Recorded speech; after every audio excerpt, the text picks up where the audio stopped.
मंगलमय मंगलकरण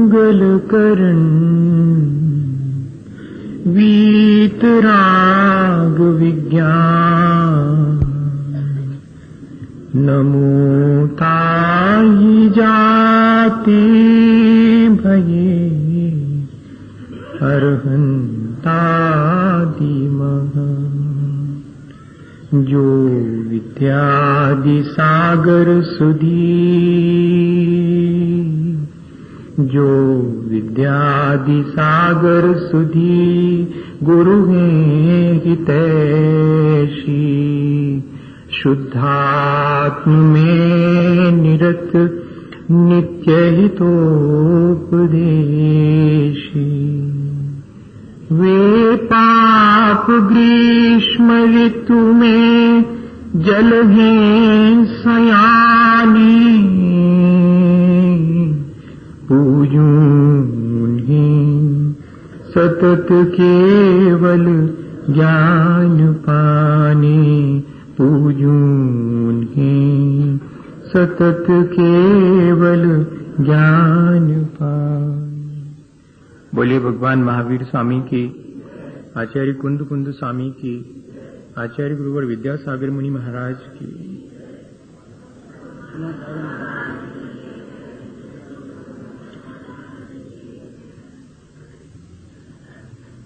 हम यहाँ इस बात के लिए एक साथ बैठे हैं कि विचार करें जिस तरह का जीवन हमें प्राप्त हुआ है उसकी जिम्मेदारी किसकी है, उसका उत्तरदायी कौन है। जीवन को सुखपूर्वक या दुखपूर्वक, ज्ञान के साथ या अज्ञान के साथ, अत्यंत वैभव समृद्धि के साथ या कि दीनहीन और दरिद्रता के साथ जीने की मजबूरी किसने हमें सौंपी है। क्या कोई इस सब का विधाता और स्वामी है क्या, जो हमारे जीवन को इस तरह जीने के लिए मजबूर करता है। और हमने बहुत स्पष्ट रूप से विचार करके ये जान लिया है कि ये काम किसी और का नहीं है, ये काम मेरे अपने कर्मों का है। मैं यहां निरंतर मन, वाणी और शरीर से जो भी करता हूं और जिस तरह के परिणाम या भाव मेरे होते हैं, मेरी थॉट्स और फीलिंग जैसी होती हैं, वैसा मेरा जीवन निर्मित होता चला जाता है। मेरे अपने इस जीवन के निर्धारण में या कि मेरे अपने इस संसार के कर्मों को निर्धारित करने में मेरे साथ 3 लोगों की भागीदारी है। एक तो मेरी अपनी आसक्ति, मेरा अपना मोह, वो इसका पहला पार्टनर है।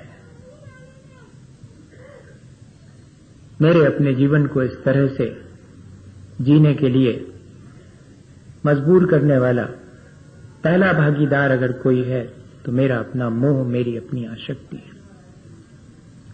और दूसरी, मेरे अपने वर्तमान पुरुषार्थ की दिशा, मेरे अपने वर्तमान पुरुषार्थ की चॉइस, मैंने जैसा पुरुषार्थ करने का तय किया है वो वैसा मेरे कर्मों को और मेरे जीवन को बनाने में दूसरा हिस्सेदार है। और तीसरी है मेरे अपने कर्मों को करने की अज्ञानता, मेरी अपनी लापरवाही, मेरी अपनी गाफिलता। ये 3 चीजें हैं जो कि मेरे जीवन को निर्मित करती हैं, जिनसे कि मेरे जीवन में और मैं इस संसार में जिनको देखता हूं उनके जीवन में जो विविधता है, उस सब के लिए एक ही चीज है, उस व्यक्ति के द्वारा किए जाने वाला कर्म। कर्म किया भी जाता है, हम रोज कर्म करते हैं, मन से करते हैं, वाणी से करते हैं, शरीर से करते हैं। और इतना ही नहीं, हम अपने किए गए कर्मों का फल भी भोगते हैं, तुरंत भी भोगते हैं, और उसके आफ्टर इफेक्ट्स भी होते हैं, वे भी हमें ही भोगना पड़ते हैं। और इतना ही नहीं, उन कर्मों के फल भोगते समय मैं जैसे परिणाम करता हूं, जैसा मेरा पुरुषार्थ होता है, खोटे या भले मेरे भाव होते हैं, उससे मेरे आगे के कर्म मैं स्वयं निर्धारित कर लेता हूं। कर्म मुझे मनचाहा फल दें या कि कर्मों से मैं अपना मनचाहा फल पालूं, ये दोनों बातें पूरी तरह सच नहीं है, आधी सच है। कर्म मुझे मनचाहा फल दे सकते हैं, ऐसा भी नहीं है, और कर्मों के उदय में मैं मनचाहा फल पालूं, ऐसा भी नहीं है। तो फिर बात क्या है? ये जरा कर्म बंध की प्रक्रिया की जो अज्ञानता है वो जरा ठीक करनी पड़ेगी मुझे, और अपने पुरुषार्थ को ठीक दिशा देनी पड़ेगी, क्योंकि ये दोनों मेरे बस में है। मेरा मोह, मेरी आसक्ति, उस पर मेरा उतना जोर नहीं चलता है, लेकिन मैं डायरेक्ट नहीं, मैं इनडायरेक्ट अपने उस मोह और आसक्ति पर कंट्रोल कर सकता हूं। मैं अपने पुरुषार्थ से और कर्म बंध की प्रक्रिया की अज्ञानता को दूर करके, ये मेरे मन में विश्वास जागृत होना चाहिए। वरना तो फिर कर्म जैसा फल मुझे देना चाहेंगे, मुझे भोगने की मजबूरी है। और या फिर दूसरा यह है कि मैं ऐसा पुरुषार्थ करूं, पुरुषार्थ करने का अहंकार करूं कि मैं अपने कर्मों से अपना मनचाहा फल ले लूंगा, ऐसा भी नहीं। दोनों ही चीजें नहीं। कर्म तो सिर्फ इतना काम करता है कि मेरे चाहे गए कामों में बाधा डाल सकता है, लेकिन अपना मनचाहा फल मुझे नहीं दे सकता। ये एक चीज समझने की चीज है। ना हम कर्मवादी हैं, ना हम भाग्यवादी हैं, ना हम पुरुषार्थवादी हैं। हम तीनों को व्यवस्थित रूप से समझ करके अपने जीवन को पुरुषार्थ के द्वारा अच्छा बनाने के लिए सक्षम है। कर्म मुझे अपना मनचाहा फल दे, तब तो ये कर्मवाद हो गया। मैं अपना मनचाहा फल उससे ले लूं, ये तो पुरुषार्थवादीपना हो गया, ये तो अहंकार हो गया।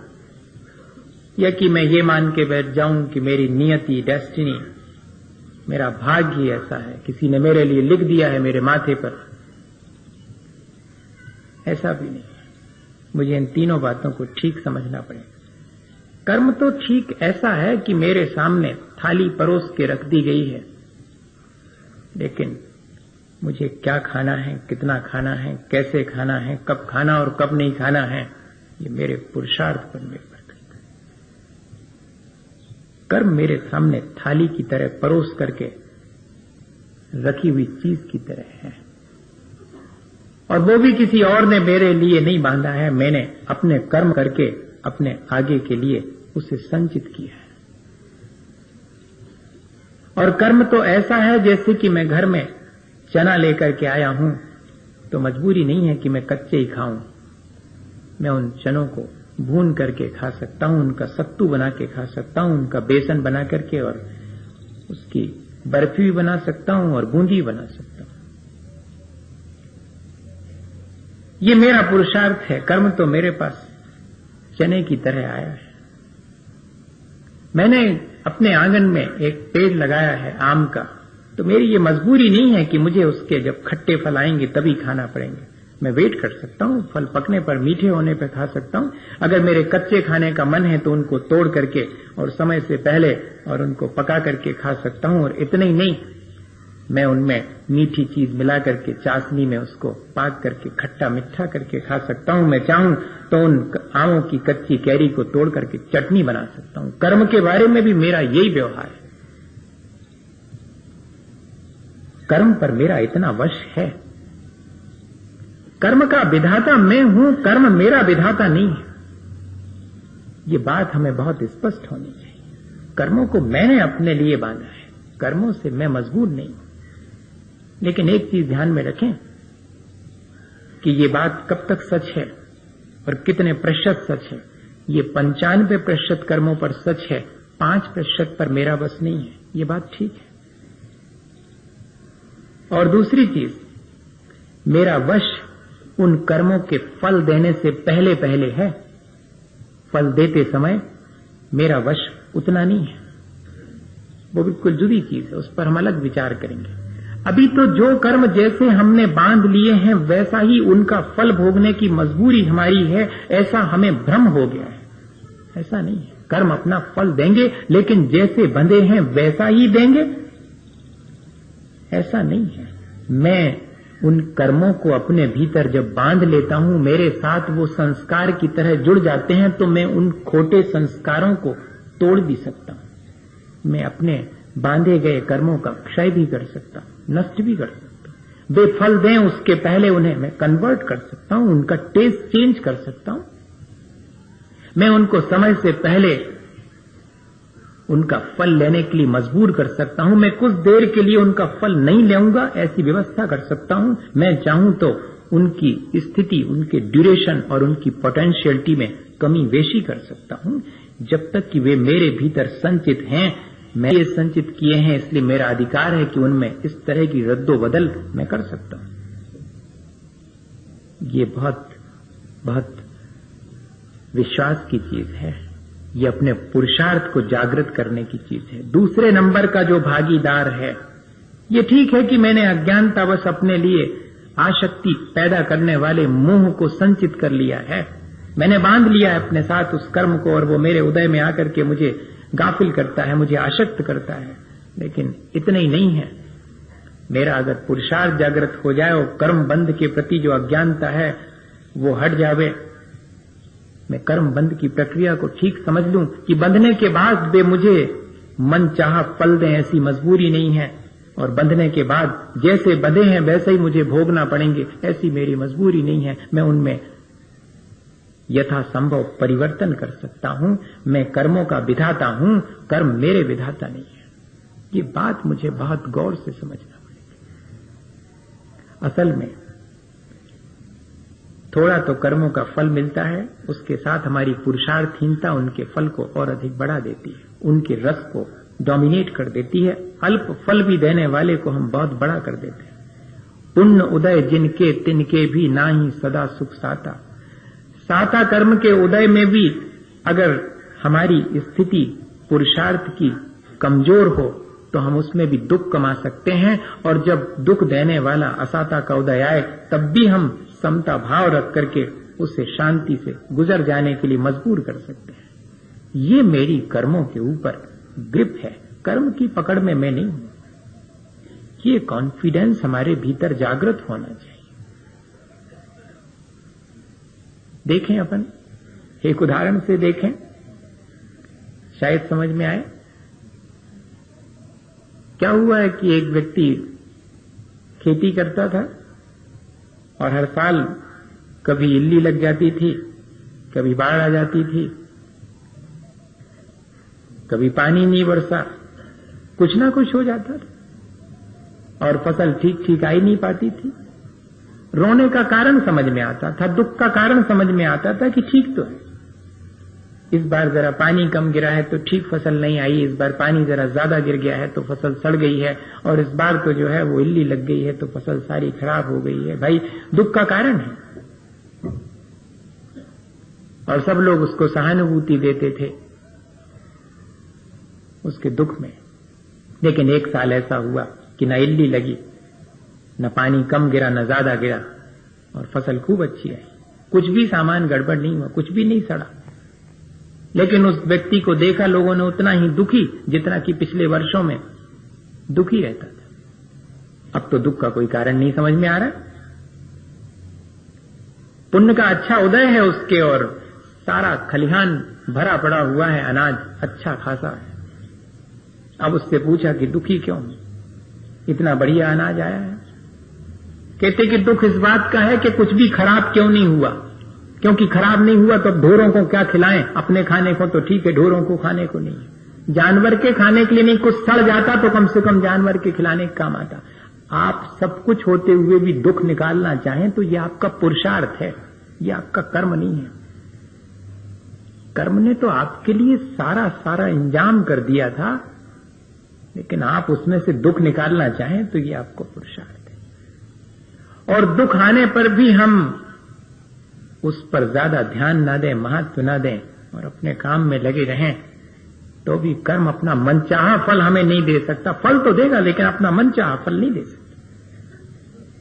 और जैसा बांधा है वैसे भोगने की मजबूरी नहीं है हमारी। ये बात हमें समझ में आनी चाहिए। हमने पानी की टंकी अपने घर के ऊपर बनवाई है, ठंड के दिन में नहाने का मन है, और जैसे ही टोंटी खोलते हैं तो ठंडा पानी आया है, बंद कर दो।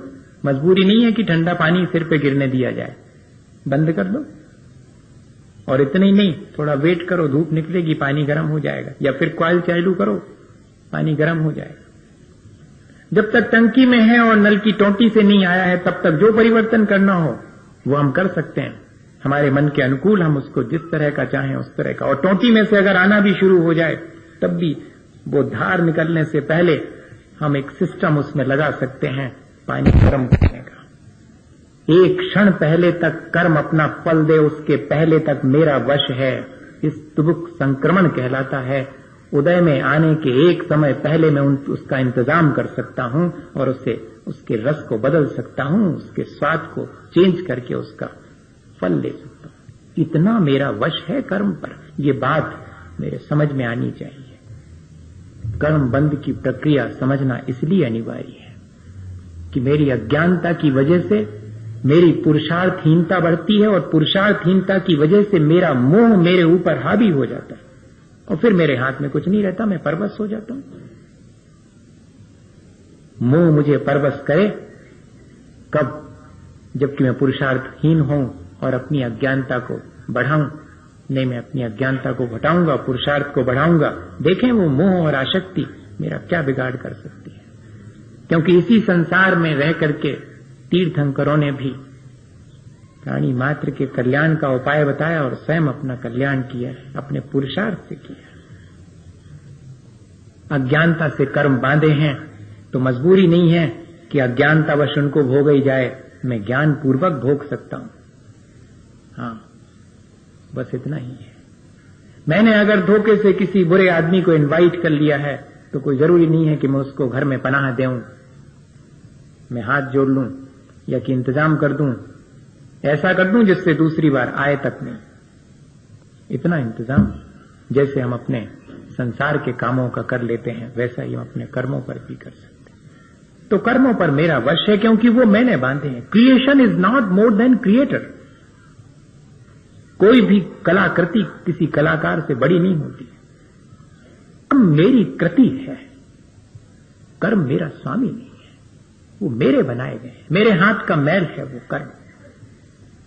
मैंने अपने वाणी, मैंने अपने मन और मैंने अपने शरीर की चेष्टाओं से उन्हें आमंत्रण दिया है, और मेरी अपनी फीलिंग्स, मेरे अपने थॉट्स, जिसकी वजह से उनको मैंने शक्तिशाली बना दिया है। मैं अपने थॉट्स और फीलिंग को चेंज करके उनकी शक्ति को डिस्ट्रॉय कर सकता हूं, उनकी शक्ति को कमजोर बना सकता हूं। मैं अपने मन, वचन और शरीर को जरा व्यवस्थित करके उनके आने के द्वार को रोक सकता हूं। मैं इतना कर सकता हूं। ये बात हमारे समझ में आनी चाहिए। कर्म बंद की प्रक्रिया हमने समझी, लेकिन कर्मों को काटने पर हमारा वश है। कितनी चीजों पर वश है? बांधे हुए कर्म जब तक मेरे भीतर संचित हैं, मैं चाहूं तो उन्हें नष्ट कर सकता हूं, मैं चाहूं तो उनकी स्थिति और उनके फल देने की सामर्थ्य को घटा बढ़ा सकता हूं, उत्कर्षण अपकर्षण।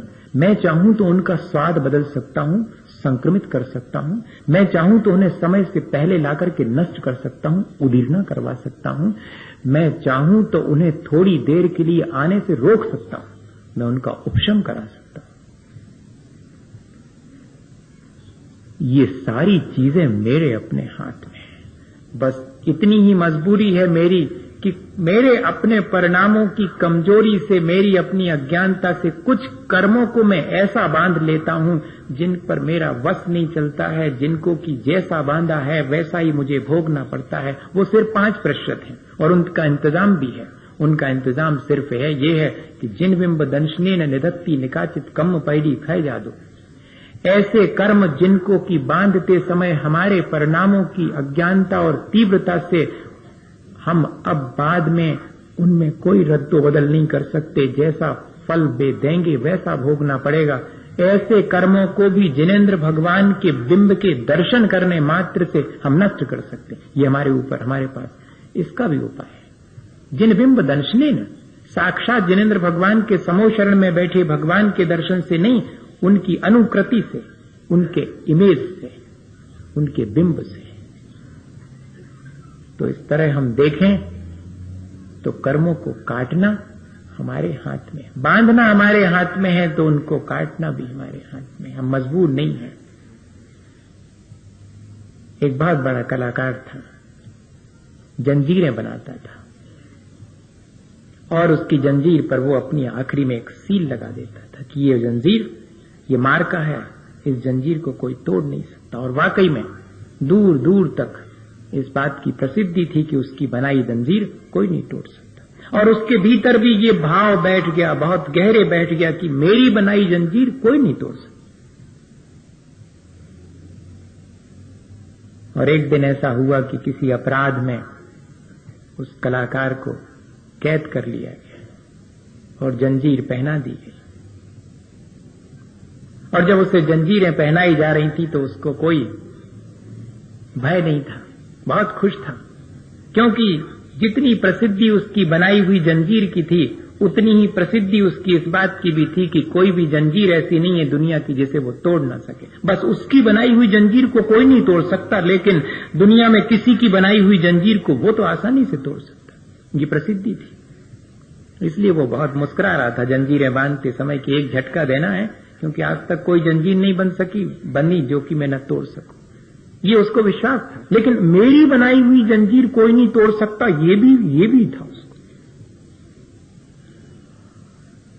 एक साधु उसे जंजीरों में जकड़े लेकिन प्रसन्न रास्ते से गुजरते देख करके जरा मुश्किल में पड़े कि आदमी लगता है पहुंचा हुआ, क्योंकि जंजीरों से जकड़े होने के बाद तो चेहरे पर म्लानता होनी चाहिए थी, प्रसन्नता का कोई कारण नजर नहीं आता, कुछ ना कुछ बात है भीतर। और जब वो कटघरे के भीतर खड़ा हो गया तो बाहर से साधु ने कहा कि तुम्हारे मुस्कुराने का कारण क्या है? तो उसने कहा, सुनो, कोई भी जंजीर आज तक ऐसी नहीं बंधी जिसे मैं तोड़ ना सकूं, इसलिए ये जंजीरें तो बस इनको हटने दो जरा, फिर मैं तोड़ दूंगा, इसलिए मैं मुस्कुरा रहा हूं। लेकिन अगले क्षण 5 मिनट ही हुए होंगे और सुबक सुबक के उसके रोने की आवाज सुनाई पड़ी। बाबा ने फिर से मुड़ के देखा, क्या हुआ? अभी तो उसने कुछ भी पुरुषार्थ शुरू नहीं किया कि जंजीर तोड़ना शुरू की हो और नहीं टूट रही हो इसलिए रो रहा है, कुछ भी नहीं शुरू किया। तो क्या हुआ आखिर, रोने का कारण क्या है? उसने कहा कि अब तो मेरे जीवन का अंत इसी कारागार में हो जाएगा, मुझे मरने को यही मजबूर होना पड़ेगा। अरे बताओ तो क्या कारण? इस जंजीर में तो मेरा मार्का लगा हुआ है और मेरे मार्के की जंजीर की तो ये प्रसिद्धि है कि उसे कोई नहीं तोड़ सकता। अब उसकी इस अज्ञानता पर साधु को हंसी आ रही है और हम सबको भी हंसी आएगी। तब साधु ने उसे क्या दिलासा दिलाई कि दुनिया भले ही ना तोड़ सके तुम्हारे मार्के वाली, लेकिन तुम तो तोड़ सकते हो। अरे ये तो मैंने ध्यान ही नहीं दिया। मैं दुनिया भर की जंजीरें तोड़ सकता हूं, लेकिन अपनी बनाई जंजीर कोई नहीं तोड़ सकता। ये तो ठीक है, पर मैं तो अपनी बनाई जंजीर तोड़ सकता हूं।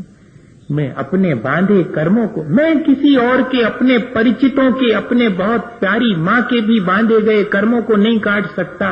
ये ठीक है, लेकिन मेरे बांधे गए कर्मों को तो मैं काट सकता हूं। मेरी मां भी मेरे कर्मों को नहीं काट सकती। ये बिल्कुल ठीक है, ना मैं उसके कर्मों को काट सकता हूं, पर मेरे बंधे कर्मों को मैं काट सकता हूं। ये बात, ये विश्वास हमारे पास में होना चाहिए। ये चीज हमारे हाथ में है।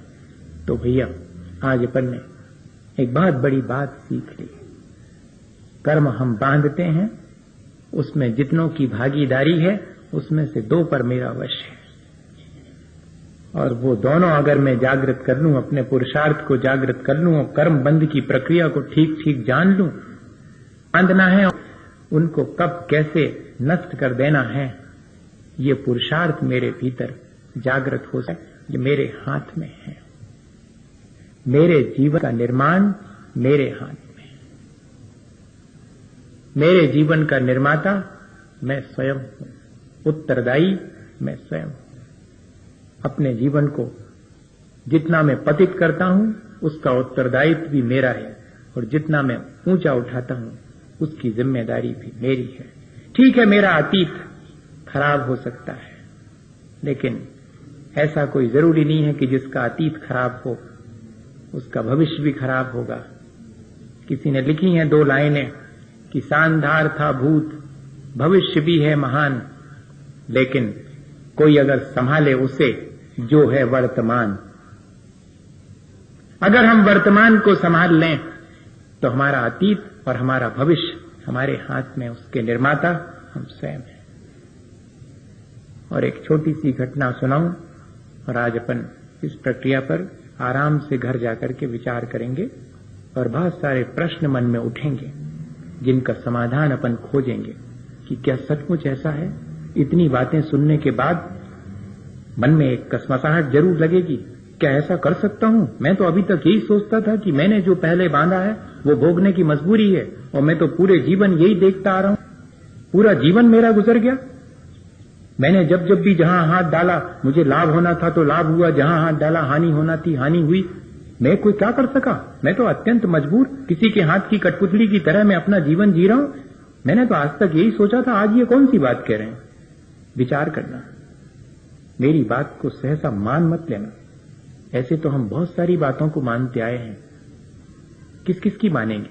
अब किसी की नहीं मानना, अपने भीतर झांक करके देखना कि वास्तविकता क्या है, उसको मानना। मैं आपको ये साहस दिला रहा हूं कि जब किसी दूसरे के कही हुई बात को हम फिर से एनालाइज करके देख सकें, अभी हम लोगों के पास ये साहस नहीं है। हम स्वयं अपने जीवन में झांक के देखें कि जो मैंने निर्मित किया है उसकी जिम्मेदारी मेरी है या दूसरे की, या कि मेरे कर्मों की है। कर्मों पर भी अपनी जिम्मेदारी नहीं डालना, कर्म बांधने की जिम्मेदारी मेरी है, बस इतना ही है। लेकिन मेरे जीवन को बनाने में कर्मों का कितना हाथ है, कहीं उससे ज्यादा मेरे अपने पुरुषार्थ का, मेरी अपनी चॉइस का हाथ है। वो उदाहरण बहुत छोटा सा है। एक ज्योतिषी जो भी प्रेडिक्शन करता था वो सही निकलते थे, उसकी सारी भविष्यवाणियां सही निकलती थी। 2 युवकों को उससे ईर्ष्या हुई, उन्होंने कहा परीक्षा करेंगे कि सही निकलती कि नहीं निकलती। उन्होंने अपने ओवरकोट के जेब में और एक चिड़िया पकड़ करके रख ली, चले गए उस ज्योतिषी के पास और कहा कि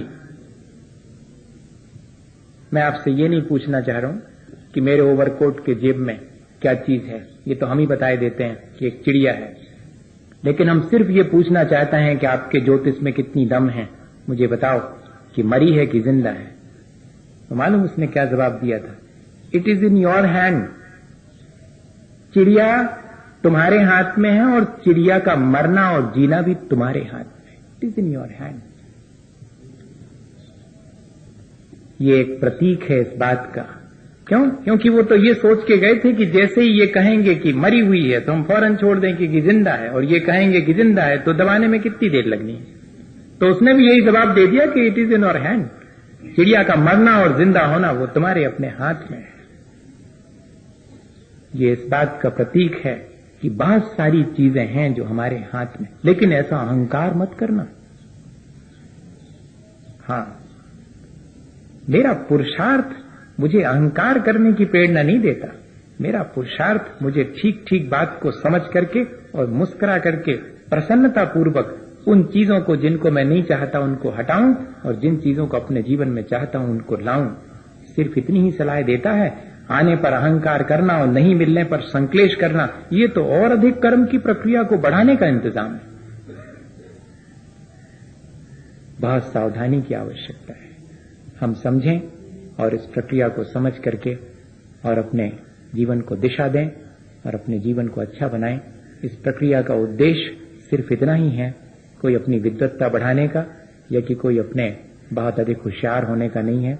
बस अपने जीवन को अच्छा बनाने का उद्देश्य है। ये पूरी प्रक्रिया इसलिए हम समझ रहे हैं बैठ करके एक साथ। अकेले अकेले तो सब समझते हैं जो जितना समझता है, पर एक साथ बैठ के समझना एक बहुत बड़ी चीज है।